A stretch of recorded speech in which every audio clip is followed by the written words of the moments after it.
Vos services ne sont plus nécessaires. Ces mots m'ont frappé comme une claque. Mon estomac s'est noué si vite que j'ai cru vomir sur la table de conférence en acajou poli que j'avais personnellement choisi il y a 3 ans. 15 ans de ma vie. 15 foutues années à bâtir cette entreprise de A à Z. Et ils m'ont viré avec 7 mots et un regard vide. J'ai regardé chaque visage autour de la table. Des hommes avec qui j'avais travaillé pendant plus de 10 ans. Des hommes dont j'avais assisté aux anniversaires des enfants.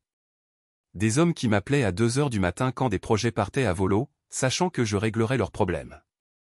Maintenant, ils ne me regardaient même plus dans les yeux. Sauf Warren.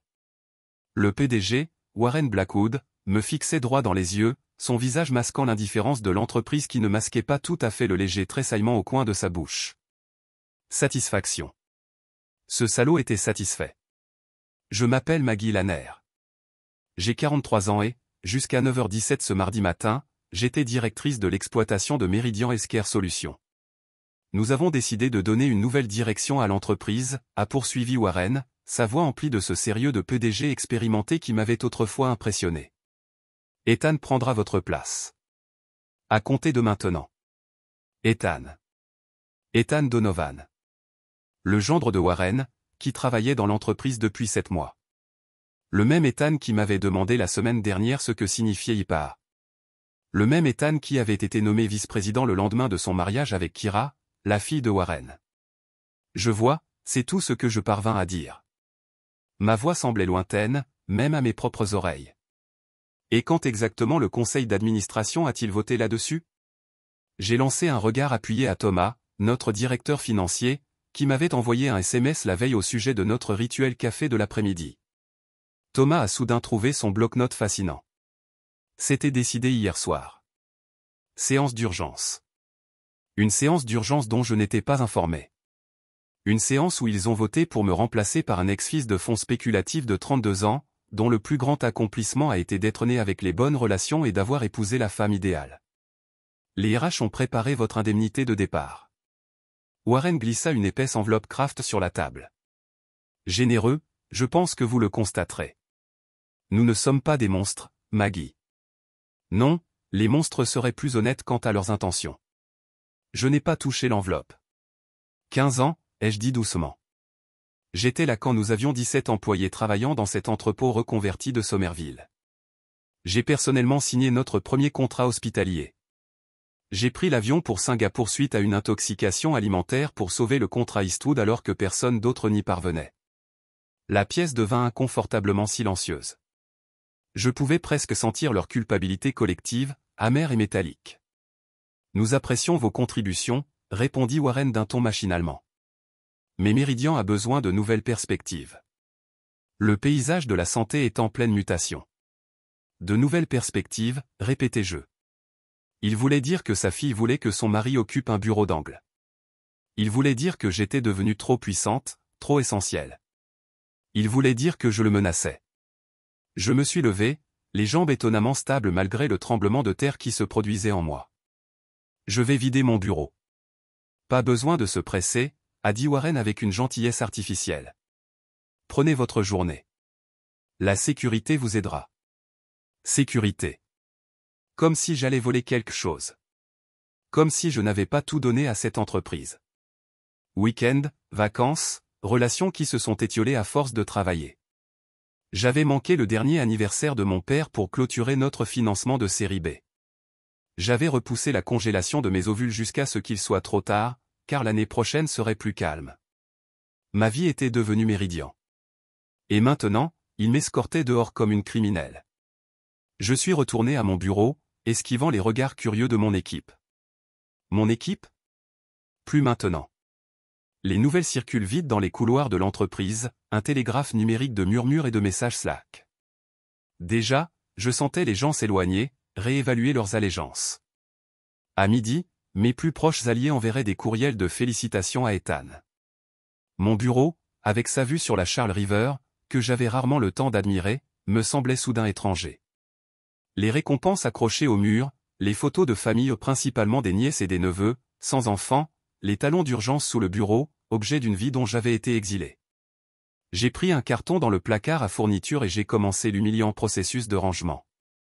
15 années réduites à un seul contenant, la plaque signalétique sur ma porte, le stylo porte-bonheur avec lequel j'avais signé notre premier contrat d'1 million de dollars, une photo encadrée de notre équipe d'origine, la plupart depuis longtemps partis pour d'autres projets. La plupart, sauf moi, la fidèle et dévouée Maggie. Ma gorge se serra tandis que je tendais la main vers la petite plante de jade sur le rebord de ma fenêtre. Un cadeau de ma mère quand j'étais devenue directrice des opérations. Elle pousse régulièrement, avait-elle dit. Tout comme toi. Elle avait survécu à ma négligence, s'épanouissant malgré le peu d'attention qu'on lui accordait contrairement à mes relations, à ma fertilité, et apparemment à ma carrière. Un léger coup à la porte interrompit mes pensées. Nathalie, mon assistante de direction depuis 6 ans, se tenait maladroitement dans l'embrasure de la porte, les yeux rouges. Ils m'ont déjà proposé de travailler pour lui, dit-elle d'une voix brisée. Je leur ai dit que je devais y réfléchir. Accepte le poste, Nat, dis-je, surpris par ma fermeté. Tu as les factures médicales de ta mère. Je comprends. Elle hocha la tête, les larmes aux yeux. Ils disent que vous avez mal géré l'acquisition de Westlake. Que les coûts sont hors de contrôle. C'est pourquoi. Elle ne put terminer. Les mensonges commençaient déjà. Ils réécrivaient l'histoire pour justifier leur trahison. Nous savons tous les deux que, dis-je doucement, Westlake est l'acquisition la plus réussie de l'histoire de l'entreprise. Je sais. Tout le monde le sait. Elle hésita. Il veut tes dossiers, tes contacts, tout. Bien sûr qu'il l'a fait. Ethan ne pouvait pas faire mon travail sans ma feuille de route. Dis-lui que la politique de l'entreprise exige une demande formelle auprès du service informatique, ai-je répondu. 2 personnes pouvaient jouer au jeu des procédures d'entreprise. Alors que Nathalie partait, mon téléphone a sonné. Numéro inconnu. J'ai failli ne pas répondre, ne voulant pas entendre de fausses condoléances de la part de collègues trop lâches pour venir me voir en personne. Mais quelque chose m'a fait décrocher. Maggie Lanner, répondis-je, mon masque professionnel toujours instinctivement en place. Maggie, c'est Joséphine Vega. J'en ai eu le souffle coupé. Joséphine Vega, PDG d'Helio Medical Networks, le concurrent le plus féroce de Meridian. Celle que Warren Blackwood appelait, ce barracuda en tailleur-pantalon. Celle dont l'innovation grignotait les parts de marché de Meridian depuis 2 ans. Joséphine, dis-je prudemment. C'est inattendu. Je serai direct, dit-elle d'une voix à la fois sèche et chaleureuse. J'ai entendu ce qui s'est passé. Les nouvelles vont vite. Je veux vous rencontrer aujourd'hui. Mon esprit s'est emballé. Accepter une réunion avec le principal concurrent de Meridian le jour de mon licenciement aurait violé au moins 3 clauses de mon contrat de travail. Mais bon, je n'étais plus employé. Pourquoi, demandai-je simplement. Parce que Meridian vient de prendre la décision la plus stupide de son histoire, et j'aimerais en être celle qui en bénéficiera. Elle marqua une pause. Le Langhomme. 16 heures. Le salon de thé. Venez seul et nous verrons comment transformer ce contretemps en la meilleure chose qui vous soit arrivée. La ligne fut coupée avant que je puisse répondre. Je me suis lourdement assis sur ma chaise, je suis resté assis pendant 1 heure environ, mon téléphone serré contre moi. Meridian m'avait laissé tomber après 15 ans de sacrifice et de dévouement. 15 ans de fêtes familiales manquées, de relations ratées, de rêves remis à plus tard, tout cela pour une entreprise qui m'avait laissé tomber pour un homme dont la plus grande qualité était d'épouser la fille du patron. J'ai regardé le carton contenant mes affaires, dérisoirement petit pour le travail de toute une vie. Puis la plante de jade, toujours florissante malgré tout. Mon téléphone a vibré, accompagné d'un message de la sécurité, et à 20 minutes pour escorte. Ils n'ont même pas pu me donner la dignité de sortir seul. Alors que le choc initial commençait à s'estomper, quelque chose d'autre a surgi du plus profond de moi. Pas seulement de la colère, pas seulement de la douleur, quelque chose de plus sombre, de plus primitif. Ils pensaient pouvoir me mettre de côté, effacer mes contributions, et je disparaîtrais, tout simplement. Warren m'avait toujours sous-estimé. C'était sa plus grande faiblesse. Il me voyait comme un bourreau de travail fiable, un lieutenant loyal qui encaisserait les mauvais traitements et en redemanderait. Il n'avait jamais vu l'acier qui se cachait en moi. Il n'avait jamais compris que ma nature conciliante était un choix, pas un défaut de caractère. J'ai repris mon téléphone et créé une nouvelle entrée de contact pour Joséphine Vega. J'ai ensuite soigneusement glissé le colis de séparation dans mon sac sans l'ouvrir. Quoi qu'il m'offrait, ce ne serait pas suffisant pour ce qu'il m'avait pris. La sécurité arriva. 2 hommes dont j'avais approuvé l'embauche l'année dernière. Ils semblaient désolés, mais fermes. On fait juste notre travail, mademoiselle Lanner, dit doucement le plus âgé. Je sais, Paul, répondis-je en ramassant ma petite boîte et en me redressant. Chacun fait son travail. Alors que nous traversions l'espace de travail principal, les conversations s'interrompirent. Les claviers se turent, des regards suivirent mon dernier voyage, certains compatissants, d'autres prudents, d'autres encore résolument ambitieux, calculant comment ma chute pourrait leur ouvrir la voie à l'ascension. Près de l'ascenseur, j'ai vu Ethan debout avec 2 membres du conseil d'administration, déjà en train de tenir la réunion. Son costume sur mesure ne pouvait cacher sa médiocrité fondamentale. Il m'a adressé un signe de tête solennel, l'expression d'un homme jouant un rôle qu'il n'avait pas mérité. J'aurais pu passer. J'aurais dû passer avec dignité. Au lieu de cela, je me suis arrêté. Félicitations, Ethan, dis-je d'une voix juste assez forte pour attirer l'attention.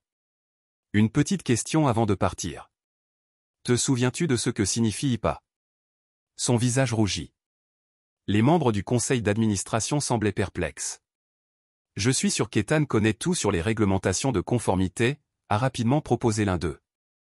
Bien sûr, ai-je souri légèrement. Je me suis dit que, puisque c'est la loi fondamentale qui régit toutes les activités de notre entreprise, il pourrait peut-être vouloir la partager avec tout le monde pour plus de clarté. La mâchoire d'Ethan se crispa. Portabilité de l'assurance maladie, fini. Sa voix s'éteignit, les derniers mots lui échappant. Une loi sur la responsabilité, ai-je conclu. 1996, j'ai participé à la rédaction de nos premiers protocoles de conformité. Il se trouve dans le classeur bleu sur l'étagère de gauche de votre nouveau bureau. Vous devriez peut-être le lire avant votre appel avec le Boston General demain. Ils sont très pointilleux. Sans attendre de réponse, je me suis retourné et j'ai continué vers l'ascenseur. Une petite victoire, mais ça faisait du bien de rappeler à chacun ce qu'il perdait, ce qu'il ne pourrait jamais remplacer. Dehors, l'air printanier m'a frappé comme la réalité elle-même. 15 ans passés dans ce bâtiment, et maintenant, j'en étais exclu. Ma carte d'accès était déjà désactivée, ma messagerie déjà suspendue, 15 ans effacés en 15 minutes. J'étais assis dans ma voiture, une Audi raisonnable que j'avais achetée pour projeter une image juste de réussite sans ostentation, et je me suis enfin autorisé à ressentir pleinement le poids de ce qui était arrivé. Les larmes me sont montées, brûlantes et inépuisables. J'ai pleuré pour mon identité perdue, pour les sacrifices qui me semblaient désormais inutiles. Pour l'avenir que je croyais assuré. Mais à mesure que les larmes se calmaient, ce sentiment plus sombre revenait. La voix intérieure murmurait, « Ils pensent que c'est la fin de ton histoire. Montre-leur que ce n'est que le début. » J'ai vérifié mon apparence dans le rétroviseur, remis du rouge à lèvres et démarré la voiture. J'avais une réunion à 16 heures qui risquait de tout changer. L'hôtel Langham se dressait comme une élégante réplique à la modernité de verre et d'acier du Méridien. L'ancien luxe s'opposait aux nouvelles technologies.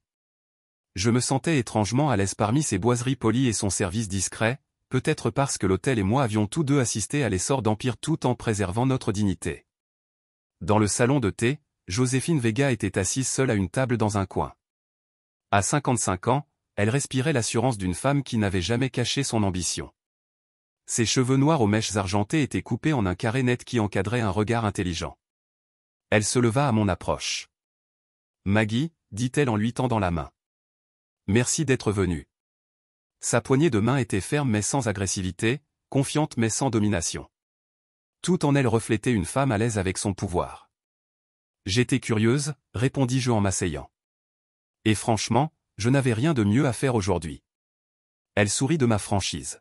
« Commençons par commander, puis nous parlerons de la façon dont Méridian vient de m'offrir l'avantage concurrentiel que je recherchais depuis des années. Nous avons commandé un Earl Grey pour elle, un expresso pour moi. J'avais besoin de piquant. J'ai suivi votre carrière, dit-elle une fois le serveur parti. 15 ans à bâtir l'infrastructure opérationnelle de Méridian, son réseau hospitalier, ses systèmes de conformité, ses relations clients. Elle se pencha légèrement en avant. Vous êtes Méridian, Maggie, pas Warren, ni ce conseil d'administration de golfeurs. Vous. Ces mots touchèrent une blessure encore vive et saignante. Apparemment non, dis-je, incapable de dissimuler l'amertume dans ma voix. Apparemment, Je suis remplaçable par quelqu'un dont la principale qualité est d'épouser la fille du patron. Warren a toujours été un imbécile, dit Joséphine avec un dédain désinvolte, mais sa perte est une chance pour moi. Je te veux chez Elio, Maggie. Pas seulement comme cadre, mais comme associé. J'ai cligné des yeux. Partenaire? Équité, siège au conseil d'administration, liberté de construire sans l'ego de Warren. Elle sirota son thé. Je vous ai vu résoudre des problèmes chez Meridian qui nous préoccupent encore chez Elio. Imaginez ce que vous pourriez faire sans que Warren remette en question chaque innovation.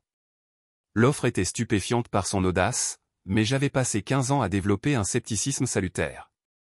Pourquoi me confier autant? J'ai été leur concurrent. Pour ce que tu en sais, je pourrais être l'espion de Warren. Joséphine rit, un rire sincère qui attira les regards des tables voisines. Warren n'a pas l'imagination pour ce genre de jeu. D'ailleurs, ses yeux se plissèrent légèrement, je reconnais quelque chose en vous que je comprends intimement. Le regard d'une femme qui a été sous-estimée toute sa carrière, qui a travaillé 2 fois plus dur pour obtenir la moitié du crédit, qui a vu des hommes reprendre ses idées en réunion et recevoir des applaudissements. Elle posa sa tasse de thé avec précision, et je reconnus le regard de quelqu'un qui a finalement atteint son point de rupture. Ces paroles m'ont frappé comme une révélation. Elle avait raison. J'avais atteint mon point de rupture. 15 ans à réprimer ma colère, à sourire en s'expliquant, à voir mes idées devenir la réussite de quelqu'un d'autre. Tout cela s'était figé en moi, se durcissant jusqu'à devenir dangereux. Que proposes-tu exactement? Demandai-je en me penchant en avant. Les yeux de Joséphine brillèrent. Meridian a remporté le renouvellement du contrat de la Mayo Clinic pendant 6 ans consécutifs. Il sera renouvelé dans 3 mois, pour un montant annuel de 47 millions de dollars. J'ai hoché la tête. J'avais personnellement mené les 2 dernières négociations de renouvellement. Je le veux, dit-elle simplement. Et tu sais exactement comment l'obtenir. Le contrat Mayo, le joyau de Meridian. J'avais bâti cette relation de toutes pièces, la soignant malgré les problèmes de mise en œuvre, les pannes système et les contraintes budgétaires. Je connaissais chaque partie prenante par son nom, je savais quels enfants pratiquaient quel sport. Je savais qui avait besoin de détails techniques et qui se souciait uniquement des résultats financiers. Ma clause de non-concurrence, ai-je commencé.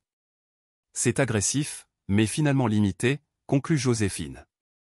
J'ai demandé à notre équipe juridique d'examiner le contrat type des cadres de Meridian. Ils peuvent vous interdire de travailler directement avec nous pendant 12 mois. Ils peuvent vous interdire de solliciter leurs employés, mais ils ne peuvent pas vous empêcher de conseiller leurs clients. L'échappatoire était élégante. Être consultant pour Mayo ne violerait pas mon engagement de non-concurrence si j'étais prudent.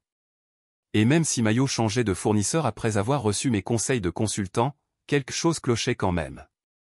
Pourquoi le statut de partenaire? C'est une offre exceptionnelle pour quelqu'un que vous connaissez à peine. Joséphine posa sa tasse de thé. Parce que la moitié d'une chose extraordinaire vaut mieux que la totalité d'une chose médiocre. Parce que j'ai bâti Elio en reconnaissant des talents que d'autres ont laissés de côté. Et parce que, dit-elle d'une voix plus dure, j'ai attendu 5 ans pour voir le visage de Warren Blackwood lorsqu'il perdra Mayo, lorsqu'il réalisera que son erreur n'était pas seulement de te perdre. C'était de se créer un ennemi qui connaît toutes ses faiblesses. Sa vendetta contre Warren était clairement profonde. Je me suis fait un devoir de découvrir cette histoire plus tard. Pour l'instant, la vengeance cadrait parfaitement avec nos intérêts. J'aurais besoin d'une autonomie garantie, dis-je, en rédigeant déjà mentalement mes exigences.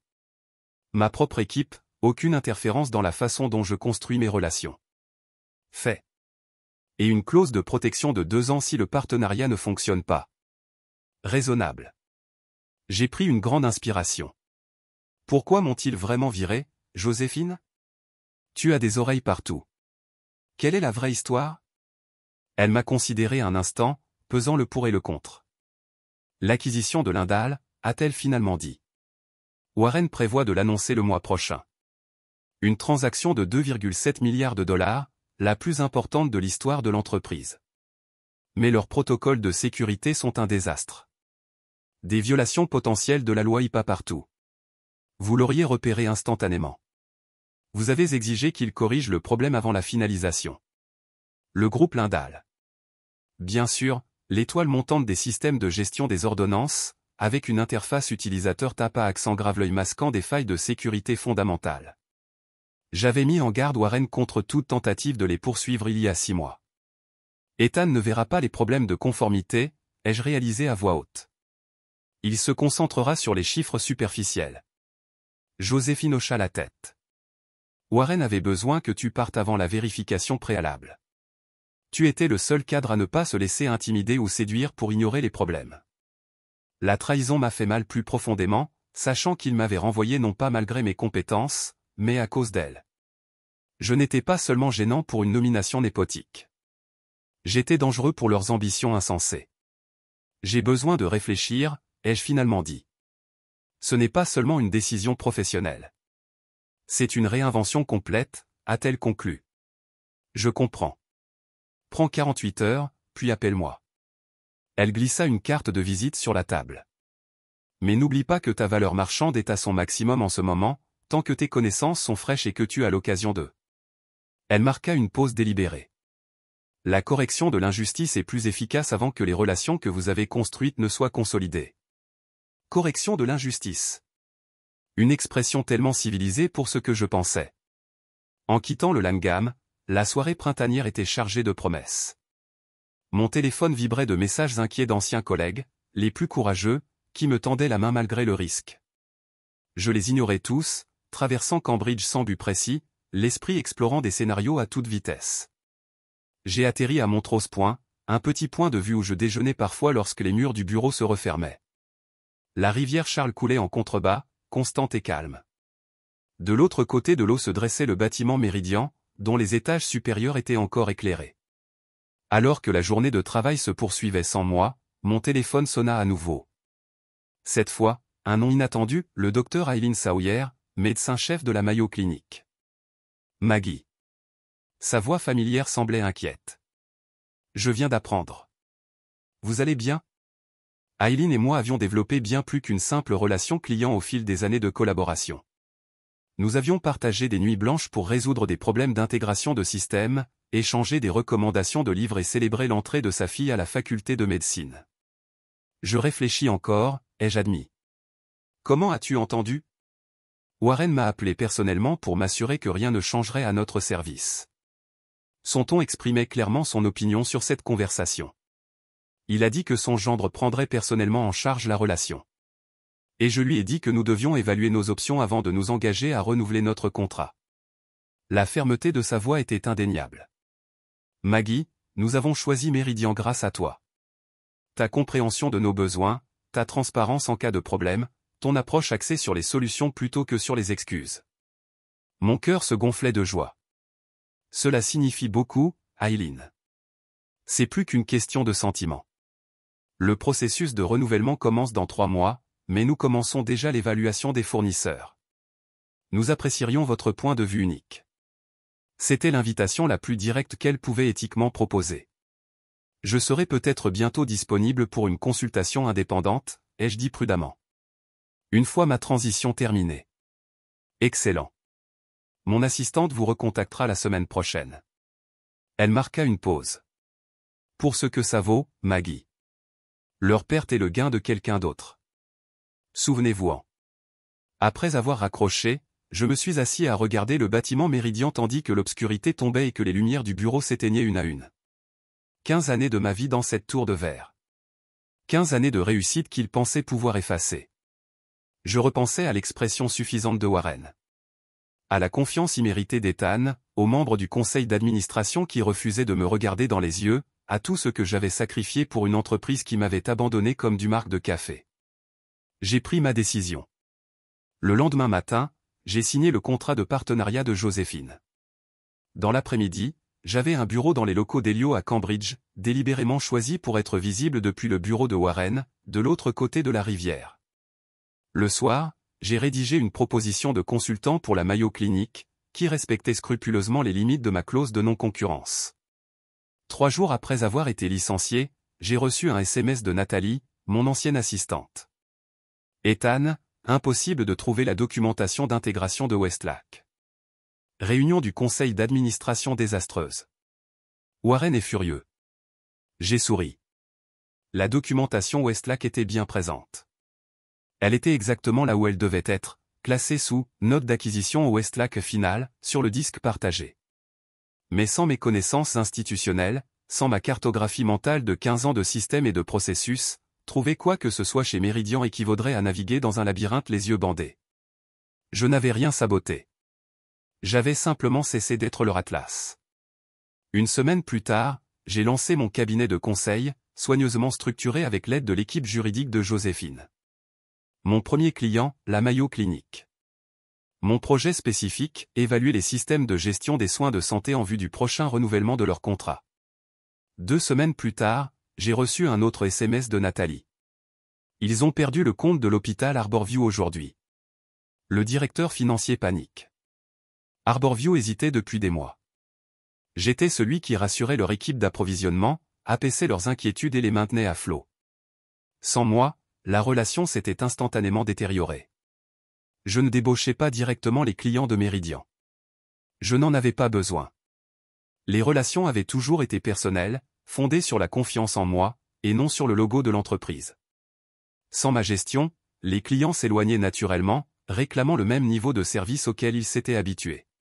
Pendant ce temps, je construisais quelque chose d'inédit chez Helios. Joséphine avait tenu parole. Autonomie totale, ressources à ma disposition, pas de doute.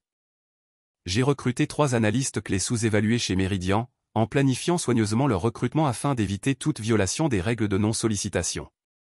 Ensemble, nous avons créé une approche de gestion de la clientèle alliant les meilleures pratiques de Meridian aux innovations que je proposais depuis des années et que Warren jugeait inutiles. Les résultats ont été immédiats et spectaculaires.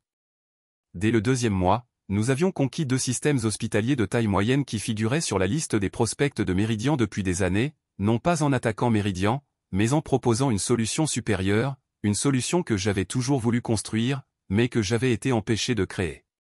Le processus d'évaluation de Mayo se déroulait exactement comme prévu. Chaque réunion révélait des inquiétudes quant à l'orientation future de Meridian. Chaque analyse mettait en évidence les risques liés à leur nouvelle approche managériale. Chaque comparaison mettait en lumière les solutions innovantes d'Helio, répondant à des problèmes dont Mayo ignorait l'existence. Puis vint le moment qui a tout cristallisé.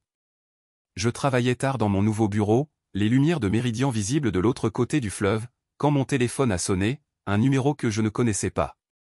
Maggie Lanner, répondis-je. Maggie, c'est Warren. Mon sang se glaça, puis se réchauffa de colère. L'audace de cet homme de m'appeler après ce qu'il avait fait. Warren, dis-je d'un ton neutre. C'est inattendu. Je pense que nous avons mal commencé avec votre transition, a-t-il déclaré, sa voix portant ce ton jovial forcé qu'il utilisait lorsqu'il essayait de manipuler quelqu'un. Le conseil d'administration a réévalué la situation. Nous avons peut-être agi trop vite. Hâtivement, répétai-je sèchement. Après 15 ans. Il s'est éclairci la gorge. Le problème, c'est qu'il pourrait être possible de vous réintégrer à un poste de conseiller senior. Votre expertise institutionnelle manque à l'équipe. Traduction, il se noyait sans moi. Cette prise de conscience m'a apporté une joie sauvage que je n'ai pas pris la peine de réprimer. C'est une offre généreuse, dis-je en regardant le bâtiment de Meridian de l'autre côté de l'eau. Malheureusement, je suis engagé dans d'autres projets maintenant. Nous pouvons être très compétitifs en matière de rémunération, a-t-il insisté. Quel que soit le prix que vous recevrez, nous le battrons. J'ai réfléchi à l'accord de partenariat avec Helio. Les capitaux propres, le siège au conseil d'administration, l'autonomie, rien de tout cela que Warren n'offrirait jamais réellement. Ce n'est pas une question d'argent, Warren. Ça n'a jamais été le cas. Alors, que veux-tu? La frustration perçait dans sa voix. Dis-moi. Que voulais-je? La vengeance m'avait semblé si simple au début. Les faire souffrir. Leur faire regretter de m'avoir abandonné. Mais maintenant, en construisant quelque chose de nouveau à Helios, je réalisais que la vengeance ne suffisait pas. Je voulais une revanche. Je voulais qu'ils comprennent exactement ce qu'ils avaient perdu. Je veux que tu apprennes la leçon, dis-je doucement. Mais je ne pense pas que tu en sois capable. Ne sois pas puéril, Maggie. C'est le business. Parfois, ce sont des décisions difficiles. Me remplacer par ton gendre n'a pas été une décision difficile, Warren. C'était facile. Le choix d'un lâche. Et maintenant tu en subis les conséquences. Son ton se durcit. Si c'est à propos de Mayo. C'est environ 15 ans de ma vie que j'ai consacré à la construction de quelque chose de significatif, quelque chose que j'étais prêt à risquer par népotisme et gain à court terme. Je me suis arrêté, laissant la vérité s'installer. Tu n'appréciais pas ce que tu avais, Warren. Quelqu'un d'autre, si. Ce n'est pas de la vengeance. C'est du capitalisme. N'est-ce pas ce que tu as toujours prêché? Après un long silence, il parla avec une fureur froide. Tu ne t'en tireras pas comme ça. La clause de non-concurrence a été scrupuleusement respectée, comme vos avocats l'ont certainement confirmé. Je ne travaille pas directement pour vos concurrents depuis 12 mois. Je suis consultant indépendant. Je n'ai pas sollicité vos employés. Ce sont eux qui m'ont sollicité. Tout ce que je fais est parfaitement légal. Je me suis permis un petit sourire. J'ai appris le droit des contrats en vous observant le manipuler pendant des années. Ce n'est pas fini, a-t-il menacé. En fait, Warren, c'était fini au moment où tu as décidé que j'étais jetable. Tu ne le savais juste pas encore. J'ai raccroché, le cœur battant la chamade, mais le moral au beau fixe. Son appel confirmait tout. Ils étaient en difficulté sans moi. Le comte Mayo leur échappait. L'acquisition de Lindal révélait probablement les cauchemars de conformité que j'avais prédits. 3 jours plus tard, Nathalie a envoyé son message le plus révélateur à ce jour. L'accord avec Lindal est reporté sine die. Le conseil d'administration doit se réunir d'urgence. Ethan était interrogé sur des manquements aux diligences. L'acquisition de Lindal, l'opération historique de Warren, s'effondrait sous le poids des problèmes de conformité que j'aurais immédiatement repérés. Des problèmes qu'Ethan, fort de son expérience en fonds spéculatifs et de ses 7 mois d'expérience, avait complètement ignorés. Ce week-end-là, j'ai reçu un email de Thomas, le directeur financier qui n'avait pas pu me regarder dans les yeux le jour de mon licenciement. L'objet du message était simple, vous aviez raison. Le message contenait une seule pièce jointe, le compte rendu du conseil d'administration prouvant que la réunion d'urgence au cours de laquelle ils avaient voté pour mon remplacement avait en réalité été planifiée 3 semaines à l'avance. Warren avait menti sur le calendrier, sur les raisons, sur tout. Thomas avait enfin retrouvé sa conscience. Trop tard pour m'aider, mais juste à temps pour assister à l'implosion. La décision de la Mayo Clinic est tombée exactement comme je l'avais orchestrée. Leur comité d'évaluation a recommandé le passage à la plateforme d'Helio, citant l'innovation, la sécurité et la gestion des relations comme facteurs clés. Le contrat, d'une valeur actuelle de 52 millions de dollars par an avec les services étendus que j'avais suggérés, serait transféré à l'expiration du contrat actuel dans 3 semaines. Joséphine était ravie. Ce n'est que le début, a-t-elle déclaré lors de notre dîner de célébration. Grâce à vous à la tête des relations clients, nous aurons tous les grands comptes d'ici 2 ans. J'ai souri, levant mon verre à la correction des injustices. Elle a trinqué avec le mien et aux femmes qui ont refusé de disparaître lorsqu'elles ont été écartées. Le lendemain matin, j'ai reçu une nouvelle inattendue. L'action Méridian avait chuté de 22% à l'annonce de la perte de Mayo. Les analystes s'interrogeaient sur la stabilité de l'entreprise, et une source anonyme avait révélé à TechCrunch que l'acquisition de Lindal avait échoué en raison de manquements catastrophiques à la conformité, ignorés par la direction. Je n'avais rien divulgué, et je n'en avais pas besoin. La vérité a tendance à refaire surface quand les systèmes commencent à craquer. Cet après-midi-là, 3 autres réseaux hospitaliers m'avaient contacté pour me demander conseil en évaluation pour leur contrat Méridian. L'avalanche avait commencé. Non pas parce que je détruisais Méridian activement, mais parce que j'avais perdu le contrôle. Ce soir-là, alors que je travaillais encore tard dans mon bureau d'Helio, j'ai reçu un dernier SMS de Nathalie. Warren a demandé sa démission. Conseil d'administration unanime. Ethan est également parti. Ils envisagent de mettre en place une équipe de gestion de crise. Je me suis dirigé vers la fenêtre et j'ai contemplé, de l'autre côté du fleuve, l'immeuble Méridian. 15 années de ma vie dans cette tour. 15 années qu'ils pensaient pouvoir effacer en 7 mots crus, vos services ne sont plus nécessaires. Je n'avais pas l'intention de détruire Warren ou Méridian. J'avais simplement transféré ma valeur ailleurs, construit quelque chose de mieux et laissé les conséquences naturelles se produire. La vengeance véritablement dévastatrice n'était pas de leur voler leurs clients ni de révéler leurs erreurs. Cela leur montrait, et à moi-même, que j'avais toujours été la véritable source de leur succès. Que sans moi, Les faiblesses que j'avais dissimulées pendant des années étaient enfin révélées au grand jour. Warren avait cru que Meridian était sa création, son héritage. Maintenant, il comprenait la vérité. Je n'avais pas travaillé pour Meridian pendant toutes ces années. Meridian avait fonctionné grâce à moi. Mon téléphone vibra, j'ai reçu un email. Le contrat de la Mayo Clinic était finalisé et prêt à être signé. La première grande victoire parmi tant d'autres. Une victoire fondée non pas sur la destruction, mais sur la création.